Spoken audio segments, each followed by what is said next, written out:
कहानी की शुरुआत होती है भविष्य में, जब सूर्य की सतह पर हुए धमाकेदार विस्फोट की वजह से धरती की ओजोन लेयर पूरी तरह नष्ट हो गई और धरती पर किसी भी जीव का बच पाना लगभग नामुमकिन सा हो गया था। इस विस्फोट को सोलर फ्लेयर कहा जाता है। अब हालात इतने बुरे थे कि अगर कोई भी सीधी धूप में चला जाता तो वो जलने लगता। इस घटना के 15 साल बाद हम फिंच नाम के एक इंजीनियर को देखते हैं जो अपने रोबोट पार्टनर ड्यूई के साथ बाहर कुछ खाने का ढूंढ रहा था। सूरज की जानलेवा यूवी रेस से बचने के लिए उसने एक खास किस्म का सूट पहना था जो उसके पूरे शरीर को बचाता था रेडिएशन से, और साथ ही अगर रेडिएशन का स्तर और बढ़ने लगता तो उसे पहले ही बता देता कि कहीं छुप जाओ। खैर फिंच कुछ गुनगुनाते हुए ड्यूई के साथ एक स्टोर में पहुंचा, जहां से उन्होंने डॉग फूड के साथ साथ बाकी सामान भी इकट्ठा किया। वहीं जमीन पर बहुत सारी लाशें पड़ी थी, पर उन्होंने इन्हें नजरअंदाज कर दिया। काम पूरा होने के बाद फिंच ने इस बिल्डिंग पर एक निशान लगा दिया ताकि अगली बार उसे याद रहे कि उसने इस बिल्डिंग को खाली कर दिया है। इसके बाद वो एक ट्रक में बैठ गया और नक्शे की मदद से एक सुनसान शहर में पहुंच गया जो चारों ओर से रेत से दबा हुआ था। वहाँ किसी इंसान का नामो निशान नहीं था, इसीलिए फिंच गाड़ी को टक्कर मारकर रास्ता साफ करते हुए आगे बढ़ रहा था। तभी अचानक फिंच के सूट ने उसे सावधान किया कि आगे बहुत बड़ा तूफान आ रहा है, तो फिंच ने तेजी से वहां से भागने की कोशिश की। इसी हड़बड़ी में वो कुछ गाड़ियों से टकराता हुआ ऐन वक्त पर इस शहर से भाग निकला। कुछ ही देर में वो अपनी अंडरग्राउंड लैब में पहुंच गया। असल में ये जगह पहले उसी स्पेस एनर्जी कंपनी की थी जिसमें वो काम करता था। खैर तूफान अब भी बहुत तेजी से उसकी ओर बढ़ रहा था, पर फिंच ड्यूई को खींचकर बिल्डिंग में पहुंच गया और इस तरह उसकी जान बाल बाल बची। आखिरकार सुरक्षित होने के बाद फिंच ने अपना सूट और ड्यूई को अच्छे से साफ किया। फिर जब वो खुद नहा रहा था तो जोर जोर से खांसने लगा। तब यह खुलासा होता है कि खतरनाक रेडिएशन की वजह से वो कुछ ही समय में मरने वाला है। खैर सब कुछ अच्छे से साफ करने के बाद फिंच अपने छोटे से कमरे में पहुंचा। उसे देखते ही उसका कुत्ता गुडियर कूदता हुआ उसके पास आया और फिंच ने उसे खूब प्यार किया। फिर उसने अपने कुत्ते को खाना दिया जो वो लेकर आया था, पर फिंच ने खुद सिर्फ एक ड्रिंक पी क्योंकि उसके पास खाने को बहुत कम चीजें बची थी। बाद में वो फ्रिज में रखे पीच कैन की ओर तरसती हुई निगाहों से देखता रहा, लेकिन उसने जैसे तैसे खुद को रोका और इस कैन को एक खास मौके के लिए बचा लिया। इसके बाद फिंच अपने मेन प्रोजेक्ट के काम में जुड़ गया। असल में वो एक ह्यूमनॉइड रोबोट बना रहा था जो उसके मरने के बाद भी गुडियर का ख्याल रखे। फिंच के एक रोबोट ने लाइब्रेरी की सारी किताबें स्कैन कर दी, जिससे उनकी सारी जानकारी एक डेटाबेस में सेव हो गई और अब फिंच इसी डेटाबेस को ह्यूमनॉइड रोबोट के दिमाग में डालने वाला था। खैर बीच बीच में वो थोड़ा ब्रेक लेकर अपने कुत्ते के साथ बॉल कैचिंग खेलता। फिर शाम को फिंच रेडिएशन पर एक किताब पढ़ रहा था तो वो काफी मायूस हो गया क्योंकि उसे एहसास हुआ कि अब उसके पास ज्यादा समय नहीं बचा।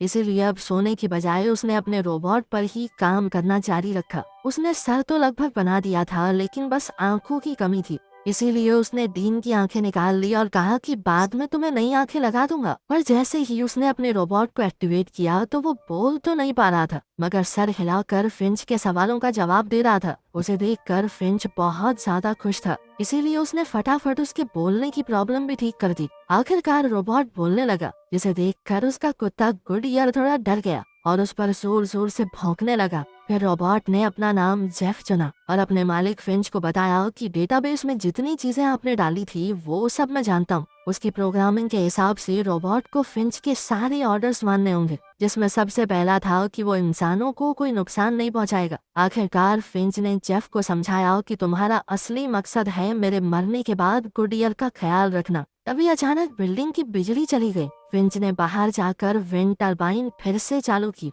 और इधर जेफ ने गुडियर से बात करने की कोशिश की, मगर कुत्ते ने बस उसकी टांग पे पेशाब कर दिया और चलता बना। तभी अचानक फिंच को दूर से बहुत जबरदस्त तूफान आता दिखाई दिया, तो उसने जल्दी से अंदर भागकर जेफ को वेदर स्टेशन से कनेक्ट कर दिया। तब ये खुलासा होता है कि अगले 24 घंटे में 4 अलग अलग तूफान टकरा कर एक बवंडर बना देंगे जो करीब 40 दिन चलेगा। इतने भयंकर बवंडर से बच निकलना बिल्कुल भी मुमकिन नहीं था, इसलिए फिंच ने जल्द से जल्द यहाँ से निकलने का फैसला किया। अंत में उसने अपना पीचेस का कैन खाया और अपनी नाक से बहते खून को नजरअंदाज करके उसने नक्शे में देखा कि बचने का आखिरी रास्ता यही हो सकता है। अब उन्हें पश्चिम दिशा में सैन फ्रांसिस्को शहर की ओर जाना होगा। इसके बाद फिंच ने जेफ की बॉडी को बनाने का काम पूरा किया और डेटा ट्रांसफर की स्पीड बढ़ा दी, लेकिन इसके बाद भी उसने हिसाब लगाया कि काम सिर्फ 72% ही हो पाएगा, मगर उसके पास ज्यादा समय नहीं था। आखिरकार उसने रोबोट का शरीर उसके सर से कनेक्ट कर दिया और जेफ खड़ा हो गया। फिर फिंच ने उसे चलना सिखाया, जिसे देखकर गुडियर और भौंकने लगा। जेफ 2-4 बार तो लड़खड़ा कर गिर गया। इसके बाद फिंच ने अपना सारा जरूरत का सामान बांध लिया। इधर आंखें न होने की वजह से ड्यूई बार बार चीजों से टकरा रहा था, इसलिए फिंच ने अपने सिक्योरिटी कैमरास का इस्तेमाल करके उसे नई आंखें दे दी। इसके बाद पूरी टीम आरवी में बैठकर निकल गई। रास्ते में उन्होंने देखा कि उनके आसपास के सारे इलाके रेगिस्तान में बदल चुके हैं। तब फिंच ने उन्हें धरती के सुनहरे दिनों के बारे में बताया, जब यहाँ सुंदर फूल और जानवर हुआ करते थे। तभी उसने देखा कि जेफ के सर में एक स्क्रू ढीला था। इसीलिए जब वो सब एक नए शहर में पहुंचे तो फिंच ने एक जगह रुककर उसकी मरम्मत कर दी। जब फिंच काम कर रहा था तो जेफ ने उसकी पोस्ट कार्ड कलेक्शन देखी। फिंच सैन फ्रांसिस्को के पोस्ट कार्ड को खास संभाल कर रखता था, क्योंकि ये उसे उसके किसी करीबी ने भेजा था। फिर जेफ ने कहा कि मुझे तो सिडनी का पोस्ट कार्ड बेहद पसंद आया और वो वहाँ पर जाना चाहता है, लेकिन बिना हवाई जहाज के वहाँ जाना मुमकिन ही नहीं है। तो आखिर में उसने कहा कि कोई नहीं, सैन फ्रांसिस्को भी बढ़िया ही है, वहीं पे घूम लेंगे। आखिरकार मरम्मत पूरी होने के बाद फिंच ने कहा कि अब वो खाने के लिए कुछ ढूंढने बाहर जाएगा, लेकिन जब ड्यूई को पता चला कि इस बार फिंच उसकी जगह जेफ को अपने साथ ले जा रहा है, तो ये सुनकर वो बहुत मायूस हो गया। खैर, जब वो सड़क पर निकले तो फिंच ने जेफ को सामान इकट्ठा करने के बारे में बताया और आखिरकार घूमते घुमाते वो एक मूवी थिएटर में पहुंचे। उसका दरवाजा एक मोटी जंजीर से बंधा हुआ था, मगर जेफ ने अपनी ताकत से बड़ी आसानी से इस दरवाजे को उखाड़ फेंका। फिर अंदर जाकर जेफ ने पहली बार शीशे में खुद को देखा तो वो बहुत खुश हुआ। उधर फिंच को एक पॉपकॉर्न का बैग मिल गया। उसने बाहर जाकर जेफ को दिखाया कि सूरज की किरणें इतनी तेज हैं कि सारे पॉपकॉर्न कुछ ही पलों में अपने आप भुन गए। लेकिन उसी समय उन्होंने देखा कि तूफान तेजी से उनकी ओर बढ़ रहा है। अब वो तुरंत आरवी में बैठ गए और शहर से भागे, मगर तूफान उन्हें अपनी चपेट में लेने ही वाला था। अब उनके पास आखिरी रास्ता यही था कि वो एक सुरक्षित ठिकाना ढूंढे। तब फिंच ने जेफ की मदद से आरवी को तारों से बांध दिया ताकि तूफान उसे उड़ा न ले जाए। फिंच अपनी बीमारी से काफी कमजोर हो चुका था, इसीलिए वो जल्दी ही थक गया। तब जेफ ने उसे वापस आरवी में भेज दिया और खुद जोरों शोरों से मेहनत करके काम पूरा किया। अंदर फिंच ने गुडियर को एक कैबिनेट के अंदर भेजा और फिर सारी खिड़कियों को जल्दी से ढक कर जेफ को आवाज लगाई। जैसे ही जेफ ने आखिरी तार बांधा तो तूफान उनकी आरवी तक आ पहुंचा,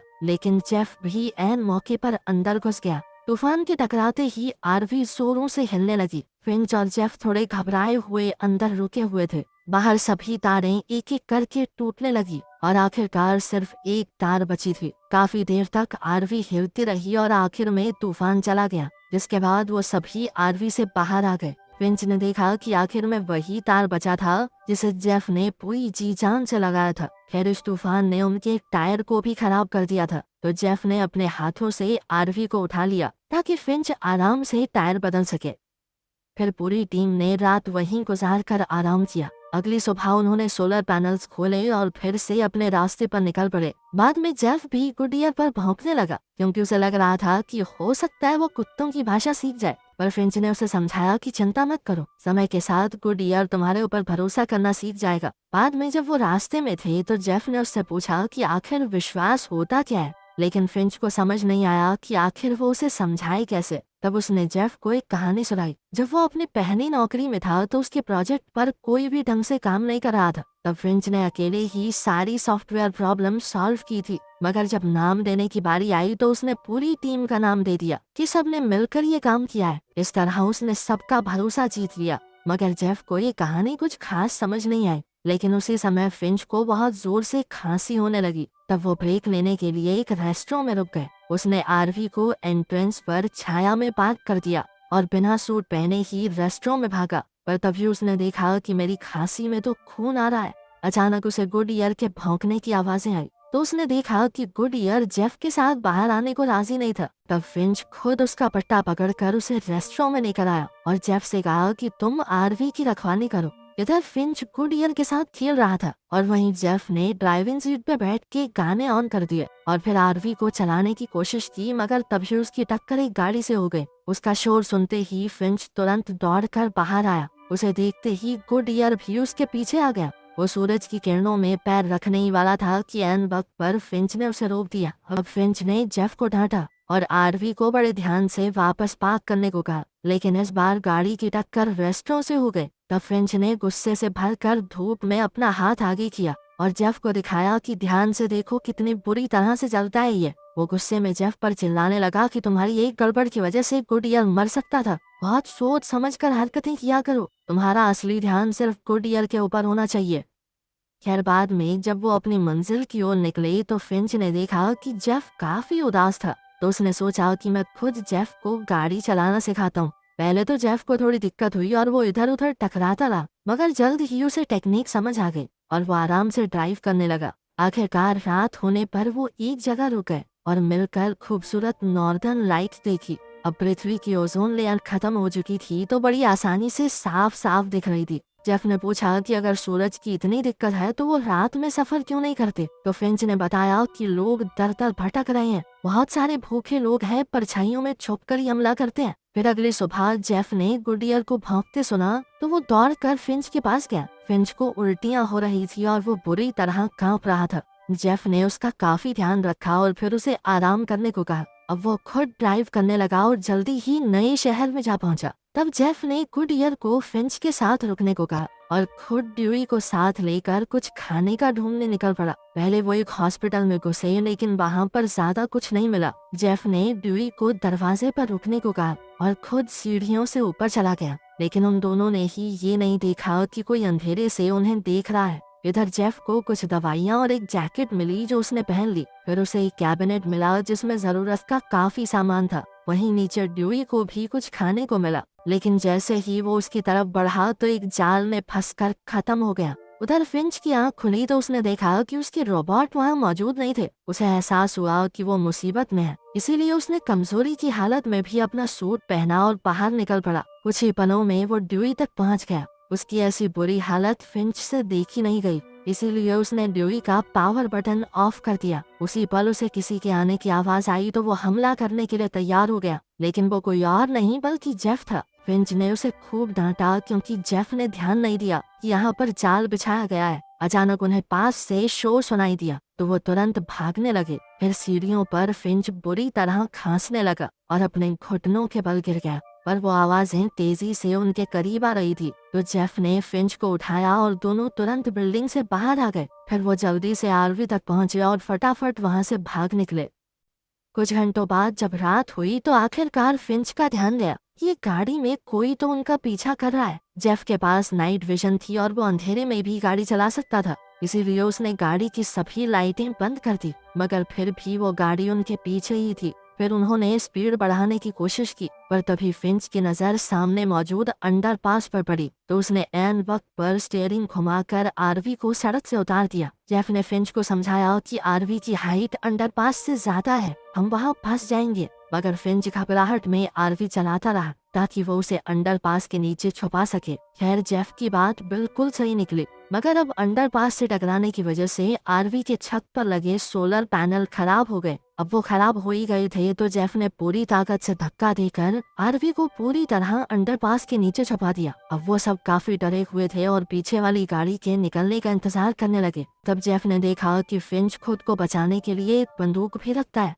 खुशकिस्मती से वो गाड़ी चली गई और फिंच ने बाहर आकर आरवी में हुए नुकसान को देखा। वो खुद को कोसने लगा कि अब तो मैं इसकी मरम्मत भी नहीं कर सकता। वो समझ चुका था कि अब हम इस हालत में सैन फ्रांसिस्को नहीं पहुंच पाएंगे। तब जेफ ने उसे हौसला देने की कोशिश की, मगर फिंच ने गुस्से में अपना आपा खो दिया। वो उसके ऊपर ही चिल्लाने लगा, मगर जेफ ने हिम्मत नहीं हारी और आरवी में जाकर कहा कि मुझे तुम्हारे ऊपर पूरा विश्वास है, तुम कुछ कर लोगे। तब फिंच ने उसे एक बार फिर एक कहानी सुनाई। शुरुआत में सोलर फ्लेयर के धमाके के बाद लोग अभी नए तौर तरीकों से जीना सीख ही रहे थे। तब फिंच एक सुपरमार्केट में पहुंचा और उसे नूडल्स का एक बैग मिला, लेकिन फिर उसने एक माँ बेटी को देखा जिनका कार्ट सामान से भरा पड़ा था। उस बच्ची के हाथों में बंदूक थी और उसकी माँ बार बार उसे यही कह रही थी कि अगर कोई भी दिखाई दे तो गोली मार देना। अब मौत के डर से फिंच वहीं छुपा रहा, लेकिन उसी समय एक गुंडा शॉटगन लेकर वहां पहुंच गया और उन दोनों से सामान मांगने लगा, लेकिन खींचातानी में उस गुंडे ने कई गोलियां चला दी। जब तक फिंच बाहर आया तब तक माँ बेटी दोनों मर चुके थे, पर तभी उसे एक आवाज सुनाई दी। उसने बच्ची का बैग देखा तो उसमें से एक सहमा हुआ पिल्ला निकला। उस दिन फिंच ने इस पिल्ले को अपनाकर उसका नाम गुडियर रखा और हमेशा उसकी हिफाजत करने का फैसला किया। उसी दिन से उसने फैसला किया कि वो किसी पर विश्वास नहीं करेगा। खैर फिर अगली सुबह फिंच आराम कर रहा था और जेफ आरवी चला रहा था। तब जेफ ने पोस्ट कार्ड चेक किए तो पता चला कि सैन फ्रांसिस्को वाला कार्ड फिंच के पिता ने साइन किया था और साथ ही बाकी पोस्ट कार्ड तो एकदम खाली थे। उसी पल अचानक कंप्यूटर ने सूचना दी कि यहाँ की यूवी रेज उतनी खतरनाक नहीं है और तभी अचानक एक तितली आरवी से टकरा गई। जेफ को कुछ भी समझ नहीं आया, इसीलिए उसने आरवी रोककर फिंच को उठाया। फिंच ने हैरान होकर अपना हाथ बाहर निकाला तो वो जला नहीं। ये देखते ही वो खुशी से झूम उठा और सूरज की धूप का मजा लेने बाहर आ गया। जब उसने आसपास तितलियां और एक फूल देखा तो उसकी खुशी का ठिकाना ही नहीं रहा।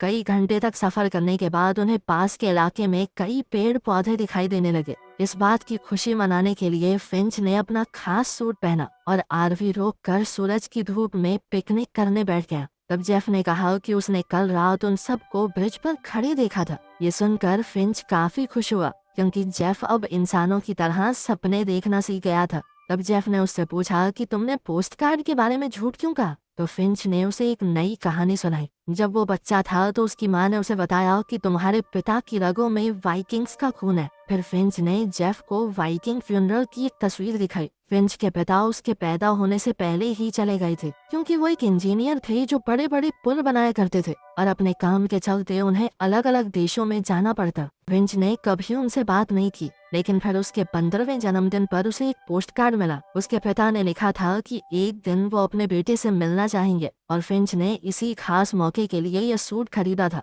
खैर बदकिस्मती से उसके बाद उसे अपने पिता की कोई खोज खबर नहीं मिली। ये कहानी जेफ को बड़ी दिलचस्प लगी। उसने कहा कि अगर हम जल्दी निकले तो 18 घंटों के अंदर अंदर गोल्डन गेट पहुंच सकते हैं। वहीं का पोस्ट कार्ड भेजा था ना तुम्हारे पापा ने। मगर फिंच ने उसे याद दिलाया कि उसकी हालत कैसी है, वो वहां तक पहुंच ही नहीं पाएगा, थोड़ी देर में मरने वाला है। फिर उसने एक बॉल फेंककर जेफ को गुडियर के साथ खेलना सिखाया। मगर जब जेफ ने बॉल फेंकी तो भी गुडियर वापस लाकर फिंच को ही देता था क्योंकि वो अभी भी जेफ पर विश्वास नहीं करता था। तभी अचानक फिंच की खांसी में बहुत सारा खून आने लगा। जेफ ने उसकी मदद करने की कोशिश की पर फिंच ने कहा कि तुम पहले ही मेरी बहुत मदद कर चुके हो। फिर उसने जेफ से हाथ मिलाया और उसे गले लगा लिया। आखिरकार फिंच आरवी में जाकर लेट गया और गुडियर उसके पास चला गया। जेफ बाहर ही रुककर सामान इकट्ठा कर रहा था, मगर जैसे ही सूरज डूबा उसे गुडियर के रोने की आवाज सुनाई दी और वो समझ गया कि फिंच मर चुका है। आखिरकार उसके सम्मान में जेफ और गुडियर ने उसे भी सूट के साथ ही जलाकर बिल्कुल वाइकिंग्स वाला फ्यूनरल दिया। पहले तो जेफ को समझ नहीं आ रहा था कि आखिर आगे क्या करना चाहिए, पर जल्द ही उसे याद आया कि उसने गुडियर की देखभाल का वादा किया है। उसने गुडियर को खाना खिलाया और फिर बॉल फेंकी तो गुडियर पहली बार बॉल वापस उसके पास ही लेकर आया। जल्द ही वो खेलते हुए एक दूसरे के दोस्त बन गए और गुडियर ने जेफ को गले भी लगा लिया। आखिरकार वो फिर से रास्ते पर निकल पड़े क्योंकि वो फिंच की मंजिल तक पहुंचना चाहते थे। अंत में जब वो सैन फ्रांसिस्को पहुंचे तो जेफ ने फिंच की याद में एक मेमोरियल बनाया और गुडियर के साथ गोल्डन गेट देखने गया। वहाँ की खूबसूरती देखकर उसकी आंखें खुली रह गई। साथ ही उसने वहाँ लोगों के मैसेजेस देखे जो उन्होंने अपने परिवार के लिए छोड़े थे। ये सब देखकर जेफ ने गुडियर से कहा कि उन्हें इन बचे हुए लोगों को ढूंढकर उनकी मदद करनी चाहिए। आखिरकार उसने एक पोस्ट कार्ड पर अपनी टीम की ड्राइंग बनाकर टांग दी और गुडियर के साथ एक नई जिंदगी की शुरुआत करने निकल पड़ा। वीडियो पसंद आई तो लाइक कर देना, चैनल को सब्सक्राइब कर लेना। मिलते हैं अगले वीडियो में।